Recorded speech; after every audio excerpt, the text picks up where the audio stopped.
La la la, Leonie Dawson refuses to be categorized, the podcast. My loves, welcome back. Today I'm going to be sharing with you my March business and life review. I'm going to talk about how much I made, how much I spent, what I did, what I read, what I've been doing in life, and what I've been doing in business. Now, if you want to look at the companion pictures to this, go to leoniedawson.com/March22 and you will find it there. So I set some goals for March, and there was quite a few of them. So I'll do a check-in about whether I managed to achieve them or not. So in my life, I wanted to finish my goal, get a life workbook planning for the year. Tick, done. I wanted to celebrate the shit out of my 2 kids' birthdays. Tick, fucking nailed it. I wanted to keep working on our investment house. Done. Tick, it's ready to go now. Also do my 21-day Happy Habits Challenge. I did that. It was so useful, so grateful. And then on the business front, my highest priority was to create a new e-course, which I did. That's Get Organized. You can find it at leoniedawson.com/org. I wanted to finish my goal, get a business workbook planning for the year. I did that. I wanted to finish reading Deep Work by Cal Newport. Did that. Loved it. I wanted to create 2 free lead magnets. Done, and they are just about to come out. I wanted to finish a course that I'd been studying. I did that. I did have a goal of testing 5 videos, and then ended up saying, no, I don't want to do that.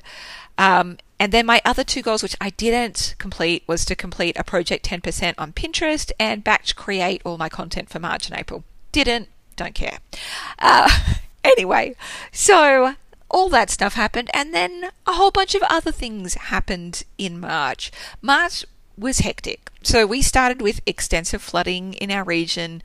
It meant that school was cancelled some days. On other days, it would get called off like midway through the day because like the floodwaters were up and there was more water coming. And anyway, it was pretty bananas.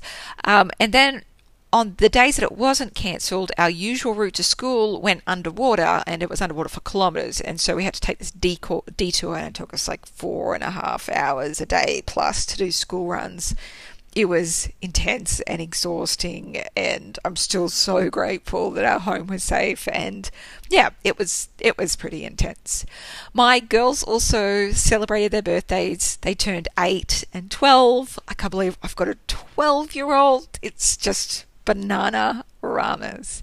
And my big kid also went to the movies with her friends by herself for the first time, and that was really cute. Like, what an initiation for her. I also ended the month by having a spa afternoon with my darling friend Maddie, and it was just screamingly funny. And we finished off the school term for my kids and started school holidays, and it was like the shortest term ever because we got delayed because of Omicron. And yeah, anyway, term 1, tick, we did it.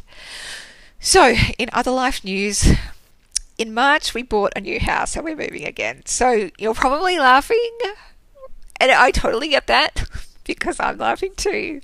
And you know, if you've been around these parts for a while, you'll know that I'm a serial mover, and usually we move like right across the country when we do it. So in the last 12 years, we've lived in Canberra, the Whitsundays, Cairns, Kuranda, Hobart, back to Canberra, to a suburb on the Sunshine Coast, and then here to an acreage on the Sunshine Coast.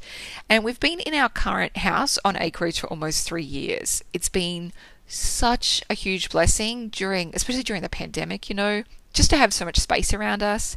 And, you know, also being back on acreage was definitely a dream that we wanted to fulfill after doing it in Kuranda in far north Queensland, far north Queensland even. Anyway, so like 6 months ago, we started considering that as much as it had worked for a season of our lives, we might need something different for the next stage of our lives. So we mused over a whole bunch of options and decided to move back into town closer to the beach. And we've bought a house only about 30 minutes south of here. So there's a bunch of reasons why, and allow me to over-explain in great detail now. So we currently spend about 2 hours in the day doing school run. There's no school bus options where we live, and it's exhausting. It's not sustainable for us. And by moving, we'll be able to reduce our school run time and also open up the possibility of the kids taking the school bus when they're ready. They're also not having to move schools, which is great because they absolutely adore the school they're at, which I'm very grateful for. Our eldest is now 12 and she's becoming ever more social, and we're currently really out of the way where we are, and I have to say no to a lot of play dates with her friends because it would be like a 2-hour round trip for me to drop her off and then pick her up again. We also live about 30 minutes from the beach where we are on the acreage, so by the end of doing school runs each week, we're just exhausted and we don't want to add more driving time, so we rarely go to the beach on weekends now. When we lived only like 5 minutes from the beach, we were there every weekend, and it was the highlight of our week, and we created some really special family moments that, like at the beach, and we just want that back in our lives again. We also rented a house with a pool over Christmas, and we had the best time. Our kids were in it all day, and we jump into, the kids were happier, and us middle-aged parents had much less pain from doing it as well. And we realized that a pool would be fantastic for my back and also a bonza thing for the kids as well. We definitely could get a pool built here on the acreage, but for all the reasons above, we thought we'd just buy a house with a pool instead. We just feel like we've completed our acreage dream and we're ready for something new. And last of all, but a really important piece of the puzzle, we're actually moving my in-laws into our investment property that's in the same suburb as our new house, and they currently live about 2 hours away.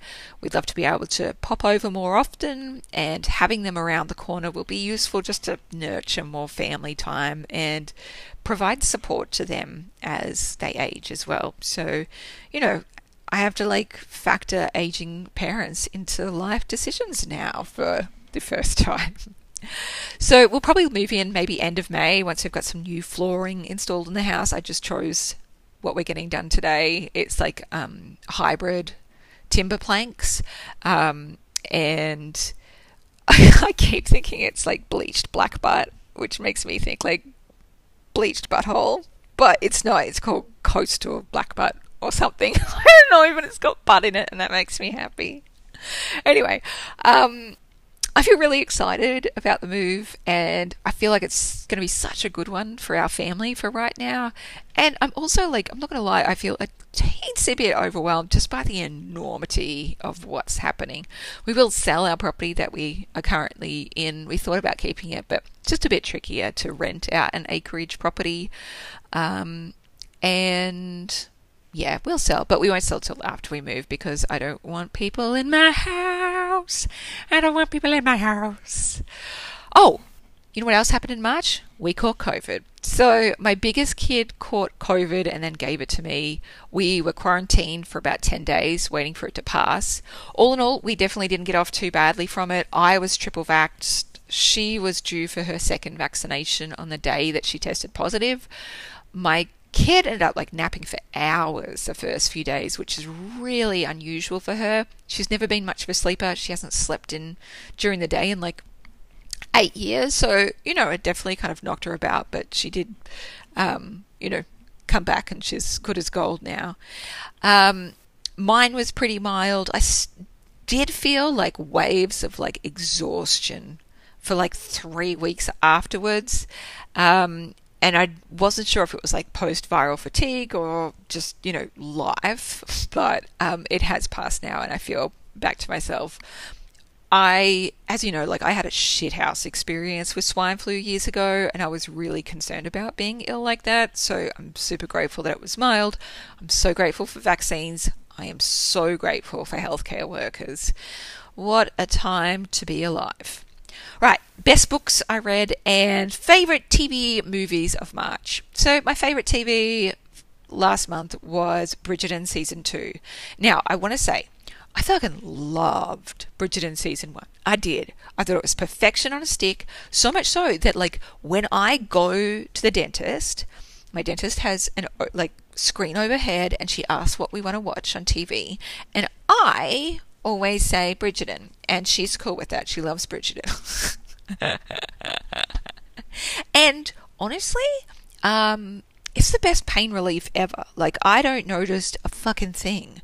I even got like my teeth cleaned, which is usually really painful, and I got it all done without any like, you know, what do they call numbing shit. And I felt nothing because I was watching Bridgerton. Anyway, so that's how much I love it, is that I make my dentist play it for me. So I have major issues with season 2 being more of a slow burn sexual tension than just an all-out boink fest.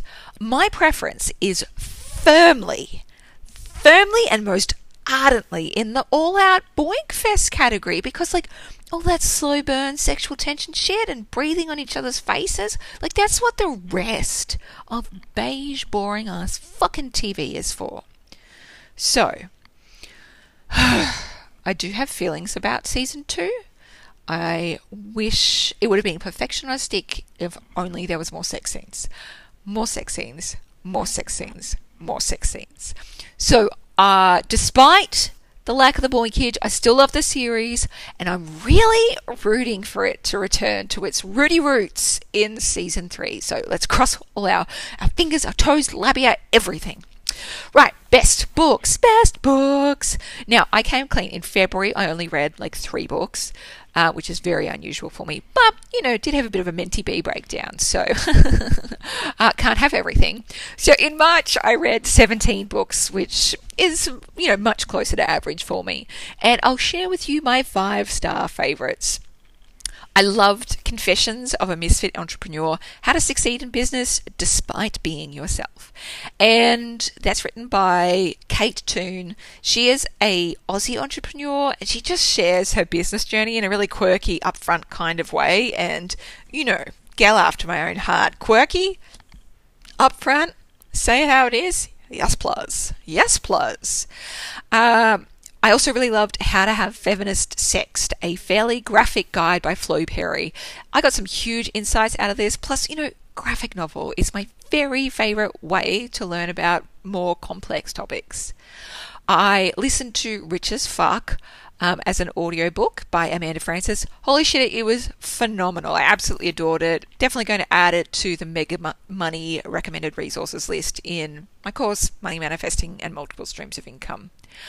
She also has a very kind of American deep fry kind of voice, but it's actually, which I thought would be a little bit grating. Sorry, Amanda, I really love you, but as an Australian, we fucking cockatoo, yeah, woo. That's how we speak in Australia.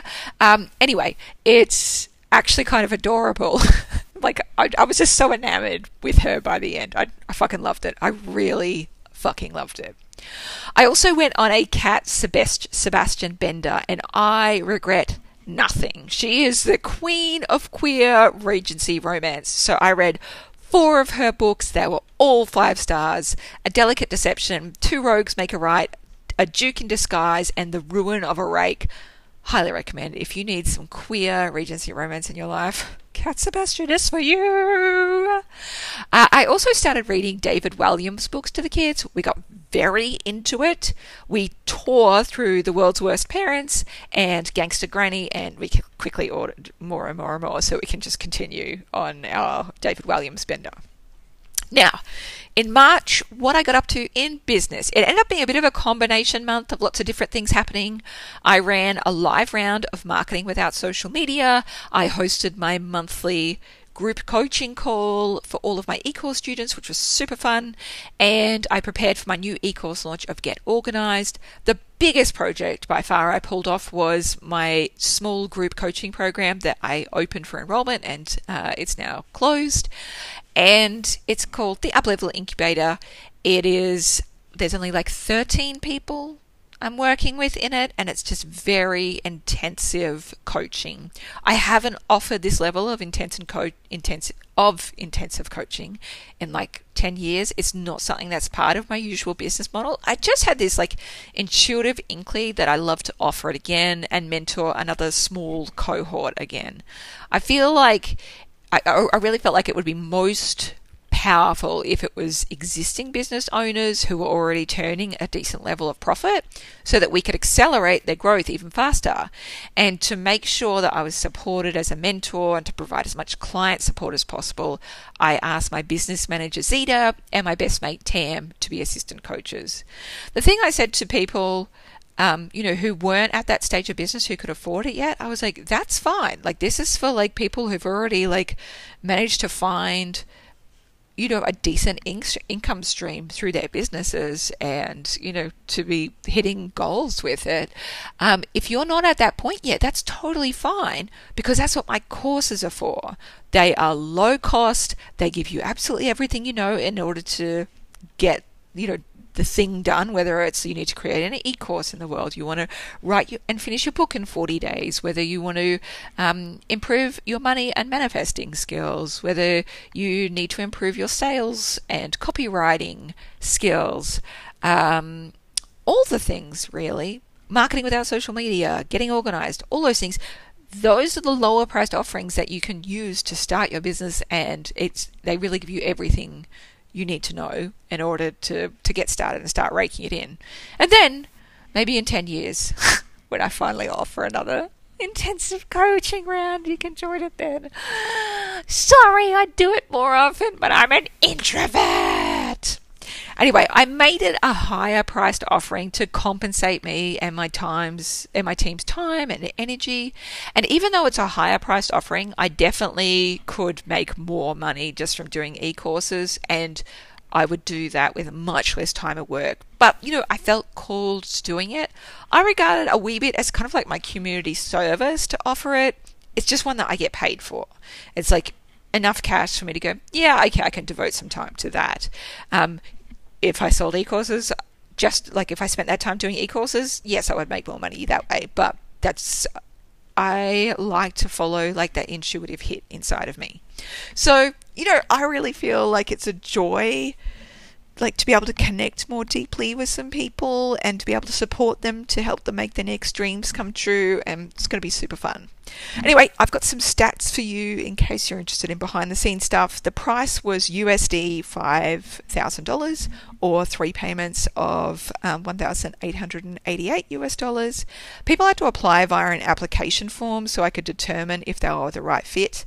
I had 17 applications come in. I didn't accept 4 applications for various reasons. Some just weren't at the right stage of business yet. I referred another to work one-to-one directly with them. One-to-one directly with Tam, who's my accountability coach. If you go to Tamara Pratasso, or just go to the fucking link on my website, leoniedawson.com/March22, you can find out about Tam, who's my accountability coach. And the other one was a dude who didn't really feel like the right fit for the energy of the group. So I accepted 13 applications, all 13 enrolled, and the total earnings of it for 3 months of incubator is 93,000 Australian dollars, and that'll be once all the payment plans are completed. Now, in terms of how much money I made overall in March, it was $90,617. So I'll go through the divvy up of where that income came from. So Uplevel Incubator brought in $38,317 in March. Enrollments were also paid in April, plus more in payment plans that had come through over the next 2 months. E-courses brought in $31,455. The passive income business that I set up 6 years ago and now do nothing with it except get paid brought in $11,121. My Goal Getter planners that you can find at goalgetterbooks.com brought in $8,239. As an affiliate for Kajabi, I brought in $1,462. My Calm Christmas planner on Etsy made $23 because somebody's getting prepped for Christmas early. And my other two income streams are my shares and ethical managed funds. I didn't bring any money in from them this month. The market's recovered quite a bit, but hasn't made more profit just yet. And our investment property, currently not rented while we prepare for parents-in-law to move in instead. So I'll drill it down further just in case you're interested about what people bought the most of in the e-courses. So marketing without social media was by far the biggest seller this month because I'd run a live round of it and it brought in, and I'm not even kidding you, $22,222. Just two. I fucking love it when that shit happens. 40 days to create and sell your e-course brought in $3,160. Work less, earn more brought in $1,172. Sales Star brought in $2,417. Money manifesting on multiple streams of income brought in $1,898. 40 days to a finished book brought in $937. And my mini workshop, behind the scenes of a multi-millionaire's finances, brought in $135. So altogether, $90,617. And the rest of the incubator stuff will show up in April and May's income reports.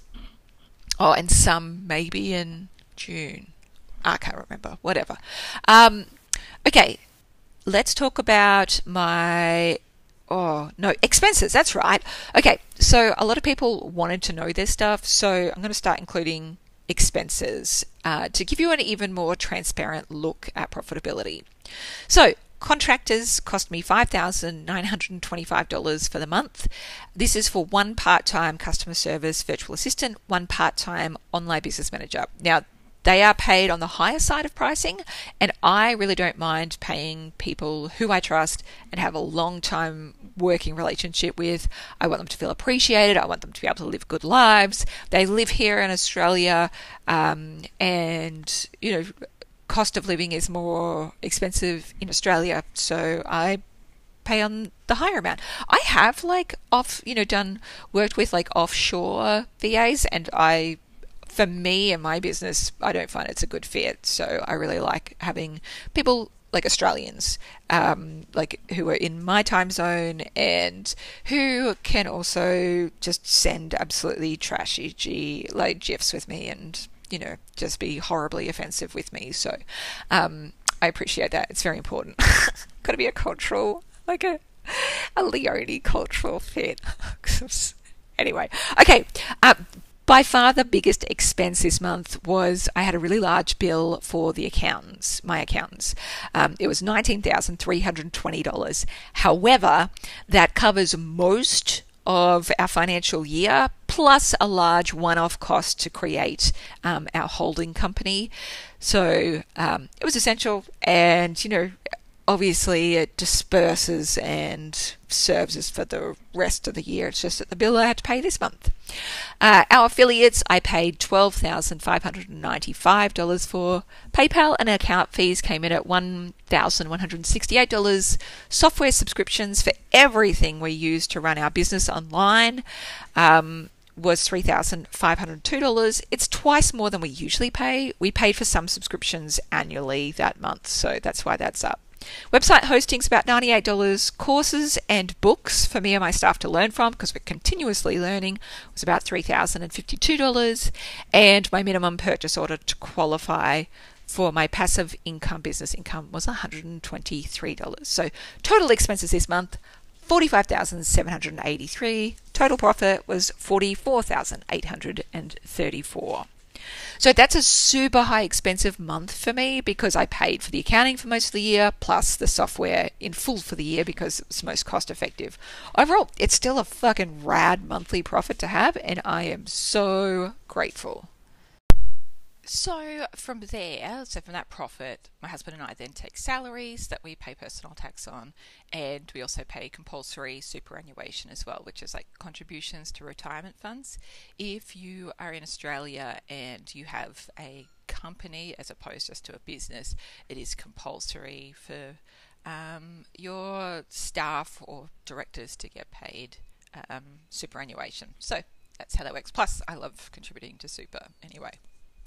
And As you probably know, our superannuation is through Australian Ethical, so that we know that we are investing in more sustainable solutions. It doesn't invest in mining or gambling or tobacco or things that are really environmentally damaging, which is awesome. So that makes me really happy. And if you want more details on exactly how we manage and grow our income streams, make sure you check out Money, Manifesting and Multiple Streams of Income. That's at leoniedawson.com/money. In terms of blog posts I published, I had a podcast episode called Entrepreneur and Car Talking Shit, as usual. I also had my notes on the book Billionaire in Training. I did a 21-day challenge and explained it, which was the Healthy Habits Reset.